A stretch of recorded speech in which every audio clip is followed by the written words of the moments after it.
Армысыздар. Бүгін мен сіздерге жүректегі мұз телехикаясының 93 бөлімінің эпизодтарымен таныстыратын боламын. Бұл жолы қызық эпизод болмақшы. Сивилай мен Нұх адам өлтіруіне байланысты полиция қызметкерлерінен қашып жүреді. Ол екеуі бір бөлмені жалдап, үйді жалдап тығылып отырады. Екеуі не істерлерін білмей бір-біріне қарап ұзақ ойланады. Нұх барынша Сивилайды басуға, уайымдамауға шақырады. Бірақ ондай жағдай болмайды, өйткені Сивилай өз-өзін ұстай алмайды. Уайымдаймын, қорқам, қалай болады? Екеумізді ұстап алса қайтеміз? Бірге қашып кетейік деп Нұх бел байлайды. Сивилай қайда қашамыз? Бізді тауып алса қайтеміз дейді. Сол кезде Нұх өзінің кезінде бірге дос болған досына звондайды және оның қайда екенін сұрайды. Бізге көмегің керек. Біз бұл қаладан қашып кетуіміз керек. Сен қайдасың? Стамбулда болсаң, біз саған барайық дейді. Ол ештеңе сұрамастан, әрине, кетсеңдер болады. Мен Стамбулдамын. Нұх, мен телефонымды сақтап ал дейді. Ол, мен сенің телефоның баяғыдан сақтаулы. Әрдайым келем десеңдер, құшағым ашық деп айтады досы. Сивилай кіммен сөйлескен сұрайды. Нұх кезінде бірге армияда қызмет еткен дос екенін айтады. Сол кезде Нұх, барып демал, бүгін күн ауыр болды. Ертең бәрі дұрысталар дейді. Сивилай бір өзі жатуға қорқып, ұзақ жатып ойланады.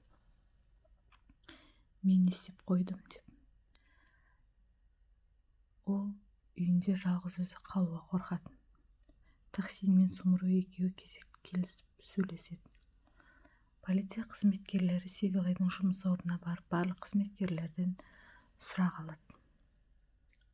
Қасында соңғы рет, өлген адамның қасында соңғы рет кім болғаны, ол қай уақытта кеткені, яғни Сивилай туралы айтылады. Сивилай қай жерде тұратын адресін сұрайды. Сол жерде күзет қызметкерлерінен де сұрайды. Сол аралықта сен қайда болдың деп. Таңертең тұрғанда Сивилай шошып оянады. Шошып Нұхты іздейді, ал үй бос. Сол кезде Сивилай қашып кеттің ба Нұх деп ішінен сөйтіп тұжырымдайды, көңіл күйі түсіп кетеді. Бірақ Нұх оны тастап кеткен емес. Ол жай